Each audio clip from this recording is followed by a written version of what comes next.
Okay, so everyone rise and salute the flag. Pledge allegiance to the flag of the United States of America and to the republic for which it stands, one nation, under God, indivisible, with liberty and justice for all.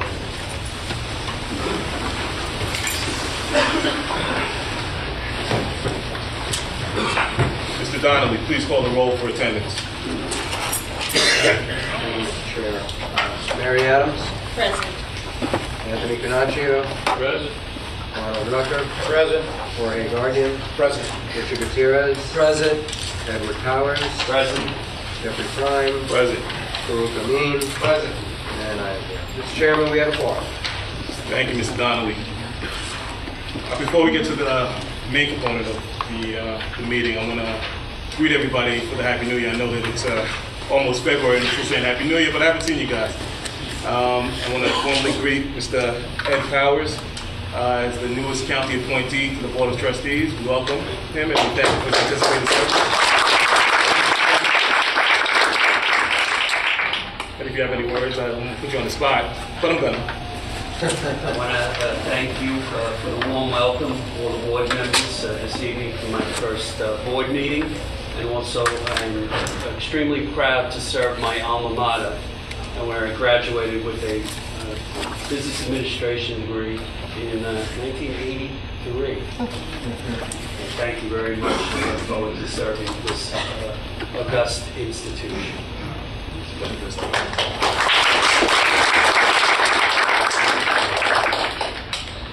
I next want to paraphrase Don Corleone and tell everyone in this room what they probably already know, and that is to officially congratulate Dr. Kenneth Saunders on his title switch from the cumbersome officer in charge to the much easier to say title and sounding acting president. Congratulations.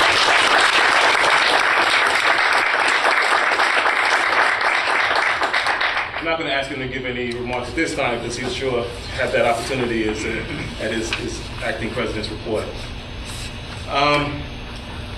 For those that know me, and some out there do, and others don't, I'm not one that will ever pretend to win the sensational headlines award. I consider myself a humble guy from a small village in Nassau who was fortunate enough to ascend to the position of chairman of the Board of Trustees at Nassau Community College. It's not a position that I take lightly, and I'm truly honored to be so named. First and foremost, what always has been and always will be the best interest of this grand institution. And I recognize that different people have different views of what is right, depending on where they're sitting. And that doesn't mean that they're right or wrong, they're just different. And it's those differences that make this college a great one. I also recognize that sitting as chairman of the Board of Trustees, that this position will be a target of some criticism, and that is fair. That is part of the job. Whenever tough and unpopular decisions need to be made, it is understood that criticism will be forthcoming. What is not fair, and what does not make sense to me, is when legitimate criticism descends into the time-honored tradition utilized in sandboxes the world round by 4-year-olds, and that is name-calling. I don't agree with you, therefore I will call you this. Your position on that is wrong, therefore I will call you that. You're a duty head. And it goes on and on and on. And when all else fails, and there are no more names left to call, what do 4-year-olds do? They just make it up. They say whatever they want to prove whatever point they want to make. After all, why would anyone let a little thing like the truth ruin a good argument? And to be sure, I'm told that these tactics are very effective in nursery school, but in my humble opinion, they have no place in institutes of higher learning. And parenthetically, I must apologize to all 4-year-olds out there that are listening for comparing their behavior to the behavior that I just described. With that being said, I will not resign, and it is not because I think that I'm the only one capable of performing this job. I have the utmost confidence that every person sitting on this board could more than ably serve as chair. I won't resign because it's what bullies expect you to do. There's a difficult job ahead of us, and this college will not be well served if we allow ourselves to be swayed by the whims of a bully. We can and we will continue to move ahead. I thank you all, and now wait to report to the standing committee.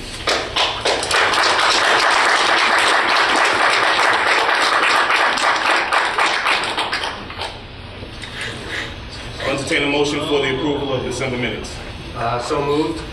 Do I have a second? Second. All in favor? Aye. Any against? So moved. Capital and Finance. There are 3 items in the Capital Finance Committee that were voted on in the affirmative in the earlier committee hearing. I will read them individually. Requisition 60654, 60655 in the amount of $116,500 as requested by the Vice President of Facilities, Management, Physical Plan to purchase gasoline for campus vehicles. This contract was established by the county as competitive pricing and it saved money for the college. This is a cumulative fiscal year expenditure. Do I have a motion for this? Is there a motion to move? All right. Do I have a second? Second. All in favor? Aye. Any against? Any abstention? So moved. Requisition number 60659 in the amount of $300,000 as requested by the Vice President of Facilities Management. Plan to purchase number 2 heating oil to heat the old campus buildings. Do I have a motion for this? Yeah, I'll move. Second. All in favor? Aye. Any against? Any abstention? So moved. Requisition 60086 in the amount of $51,000 as requested by the Vice President of Finance for a personal services contract, financial management assistance. This expenditure is necessary to continue our advancement in a number of projects in the finance area, assistance in areas which have been impacted by the new finance system, development of operations at Nassau Community College, which are now provided by the county, and resolution of financial aspects of previous projects. Do I have a motion for this? Is there a motion? Yes, so moved. Do I have a second? Second. All 4? All 4? Aye. Any against? Opposed.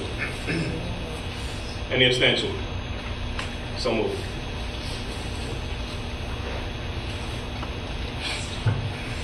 I make a motion on Article 4, Section 3F of the Board's Rules of Procedure to allow for consideration of a matter that does not appear on the calendar. Second. Anthony? All in favor, say aye. Aye. Any opposed? Any abstentions? Abstentions? Motion carries. Requisition Item- 599. Okay, I'm sorry, John. No, go ahead. Item D on the calendar, requisition 59948 in the amount of $115,000 as requested by the Board of Trustees for an executive search firm to facilitate the college's presidential search. I move that motion. Second. All in favor? Aye. Any against? Any abstention? So moved.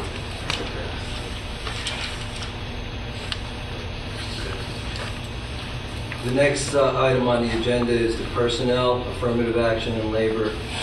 And I'm going to introduce the Professor Emeritus resolution. Resolved that in recognition of distinguished and meritorious service to Nassau Community College, and upon the recommendation of the President of Nassau Community College, the following named retired faculty members of Nassau Community College who retired after attaining the academic rank of professor or associate professor are hereby granted the permanent academic title of Professor Emeritus with all the privileges and rights accruing thereto. And please accept my apology if I mispronounce anyone's name. First person is Paul Bierzak, professor in the biology department. Joseph K. Dowling, professor in the English department. Laura G. Gilkes, professor in the Allied Health Sciences. Patricia S. Goldner, associate professor in nursing department. Madeline E. Hogan, professor in the nursing department. Richard M. Renoff, professor in the sociology department. Michael J. Sicko, professor in physical sciences. Michael Stoyer, Michael Stoyer, professor in the math, computer science, IT department. Joan Tomaskowitz, Tomaszewski. Sorry, Such a nice voice, too. professor in the math, computer science, and IT department, and Glenn R. Williams, professor of the physical science department. Do I have a second? Second. All those in favor? Aye. Any opposed? Any abstentions? So moved.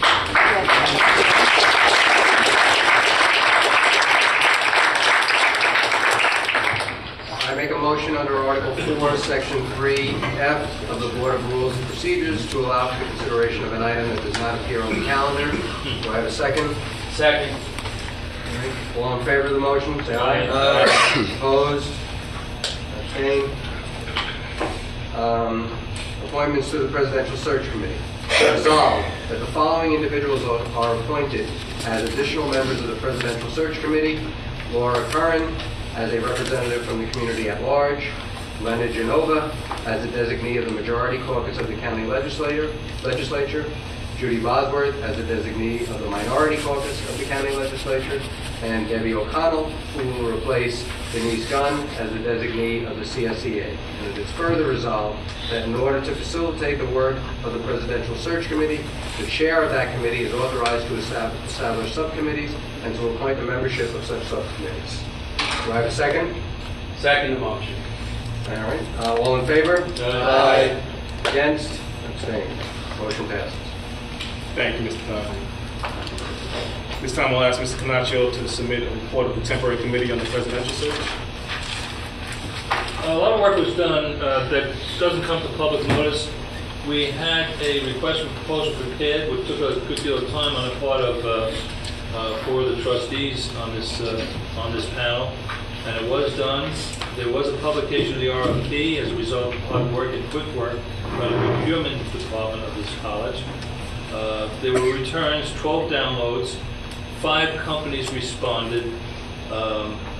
They were reviewed by the procurement department and by a committee made up of some of the trustees who were on the search committee, as well as 2 members of the faculty who were on the search committee, Kimberly Reiser and Charlie Loicano. And to make a long story short, everybody selected as the first in the responses the firm of Whitkeeper. Everybody took them as tops, way tops. There was no close second. And they were pretty unanimous on the who was the last. Everybody, we were unanimous, same choice for who was last place. And second, third, and fourth, there was a little bit of varying, but no one came close to Whitkeeper. The subcommittee recommended that they be selected and awarded the bid. Procurement did comply. Yesterday, the search committee met, just about the full search committee. I think that we're waiting for one more appointment. One person was on vacation, a legitimate excuse, but everybody else was there. And we met for several hours, got a lot done. It was basically housekeeping, setting up procedures, going through rules. There was some confusion on the rules, particularly confidentiality. That's been cleared up. The purpose of confidentiality is to protect the identity of people applying for the job until such point as they're ready to be produced to the Board of Trustees for consideration. Those finalists will be completely vetted not only by the search firm, the search agency that's been selected, but also members of the committee. The head of the various unions here will have an opportunity, if a finalist has equivalent unions in his own institution, to talk to their counterparts, to talk to teachers, to talk to administrators, to talk to students, to talk to employees in other institutions from which these people have been or are now at, to properly size them up. There will be full vetting this time. There was not full vetting last time. That was a serious deficiency. Next meeting for the subcommittee is next Tuesday. We're going through 2 more important preliminary steps. That is, what kind of a president are we looking for? What are the attributes the person should have? What are his characteristics? What's his profile? And also to design an ad.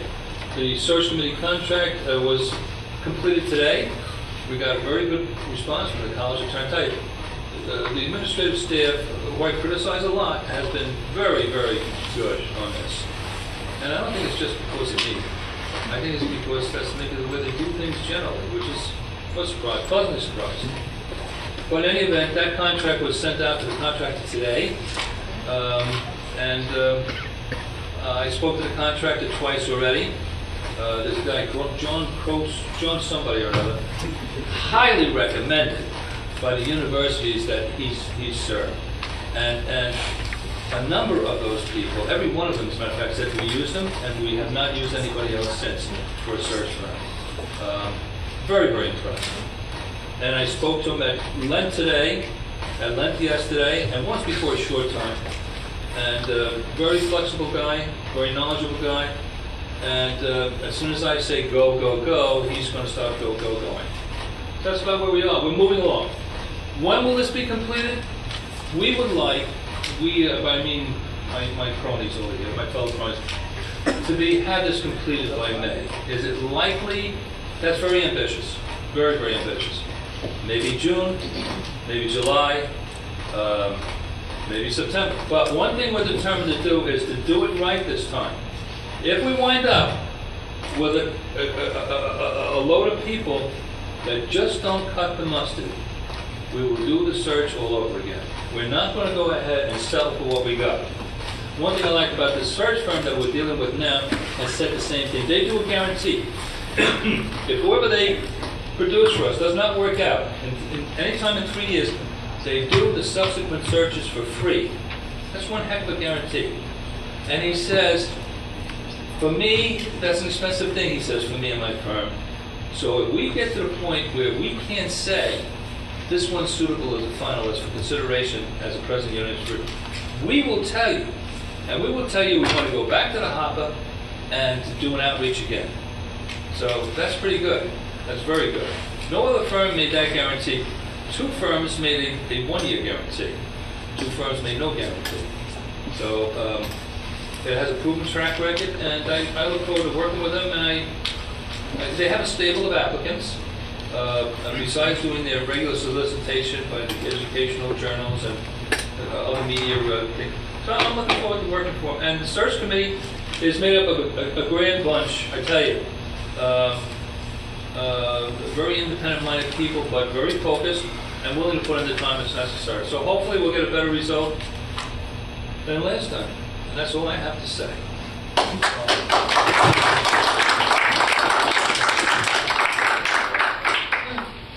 So just one other quick update, that search committee also agreed on launching a page on the NCC website in which we will update after our meetings public information that everyone will have access to. So if you have any questions, please refer to the site.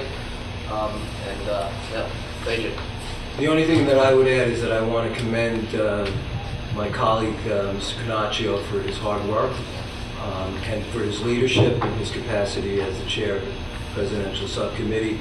As he's indicated to you, the members of the search committee met last night, and hopefully we can get a new president as expeditiously as possible.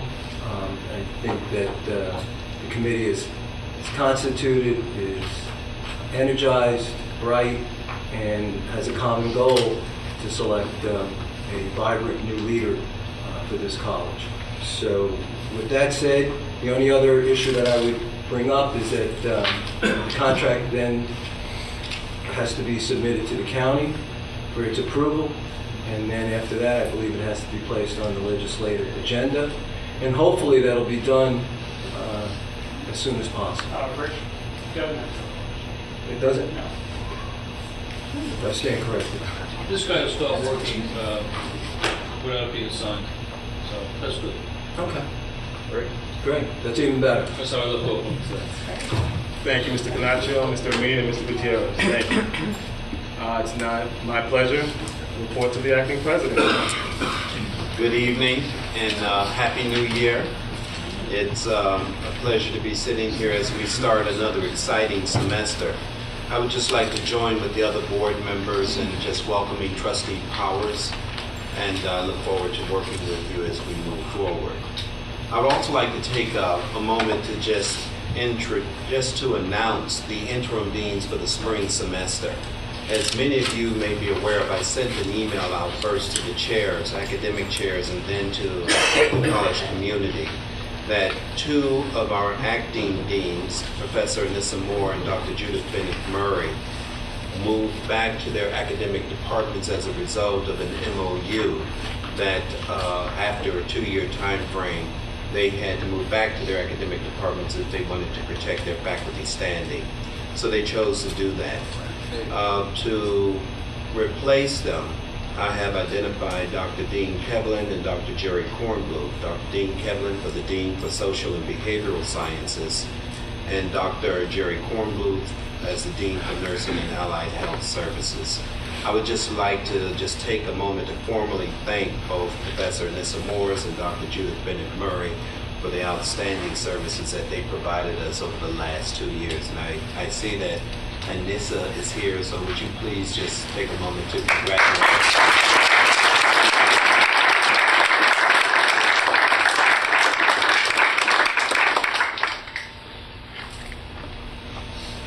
As we move into the spring semester, I had mentioned in an email, in a welcome email to the campus, that we have a lot of challenges before us that collectively I believe that we'll be able to resolve.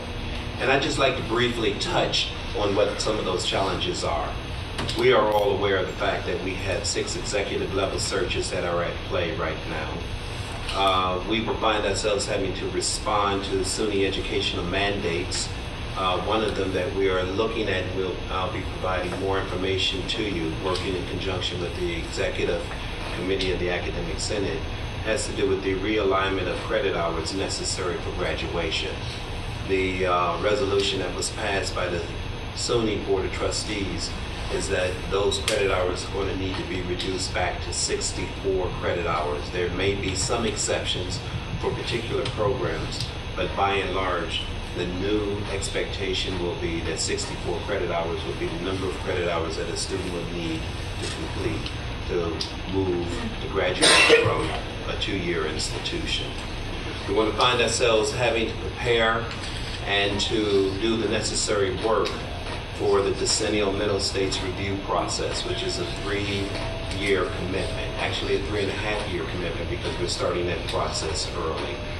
We're going to find ourselves possibly in the throes of having to negotiate a new contract for the NCC and very possibly the same with the AFA. We also have the 2013 and the 2014 budget that we're going to have to develop and look at what the impact of that budget is going to be on our campus. And as far as the state budget is concerned, last week the governor submitted his proposal to the state legislators. His budget calls for retaining the current level of state support for full-time equivalent students at $2,272.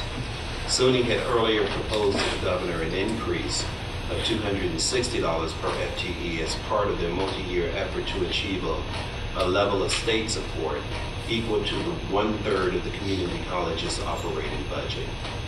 We've been informed by SUNY that it will continue to advocate before the legislature for an increase in that state support. And I know that the various segments of the campus community will join in that effort. As you know, last month, the NCC Board of Trustees joined its voice to those of the Community College Trustees, the NCC Academic Senate, and the SUNY Faculty Council of Community Colleges, among others, in support of the Rational Revenue Plan. Earlier this month, myself and the cabinet met with 8 members of the legislature and the staff representatives of others of another on campus at that time to advocate for additional state aid. I can assure you that my efforts will continue, including mobilizing students for visits to state legislators in their local offices, and I'm sure that these efforts will be joined in by all segments of the campus community. Thank you very much.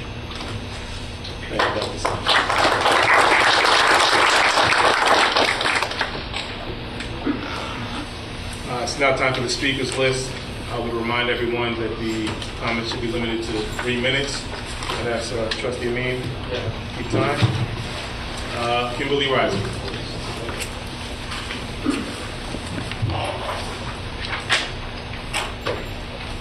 Good evening. Good evening. On behalf of the Academic Senate, we would like to welcome you, Mr. Powers, to Nassau Community College. We look forward to working with you and all of the trustees, all the members of the board, to bring our college to the next level of excellence. We are looking at 2013 as a historic year for Nassau Community College, a year in which we regain our stability and our reputation as a leader in community college education. Last night marked the beginning of this move with the first meeting of the Presidential Search Committee. Under the leadership of Trustee Cornacchio, we had a most productive and collegial meeting. An ambitious timetable has been set, and it is our hope that those goals can be met. The Academic Senate is most eager to have a new permanent president in place and hopeful that the search process for our new academic leader, our academic vice president, will commence immediately after the new president is appointed. At the last board meeting, I asked you to form a committee with representatives from the board, administration, faculty, students, and staff to immediately assess the vulnerability of our community to a violent attack and make pragmatic recommendations to ensure the safety of all. After that meeting, I was surprised to learn that there is a committee chaired by Mr. Rodini that is involved with campus safety. 30 seconds. Acting President Saunders agreed that the committee would be expanded to include faculty appointed by the Senate. We will be meeting with Mr. Rodini we will be meeting with Mr. Rodini to determine how we can move forward to ensure the safety of our campus community. I imagine that our recommendations will require funds, and it is my hope that you will support such a request. Lastly, I would like to thank you for honoring our distinguished faculty with the Professor Emeritus title and associated privileges, including email usage. Wow. The Professor Emeriti continue to make significant and valuable contributions to the college, and we value their voice. Speaking of Professor Emeriti, we are going to honor our distinguished colleague, Dr. Michael Stoyer, and his 46 years of service to the college on Tuesday, April 9th from 6 to 9 at the Chateaubriand. We hope that you will all join us. I have an announcement about the retirement party that Carmine DeSanto created. So I'll give that to you now, and thank you very much. Thank you. Thank you.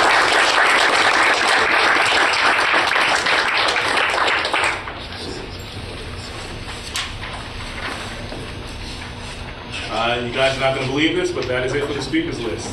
The next Finance and Capital meeting is scheduled for Tuesday, February 19th, 2013 at 5 p.m.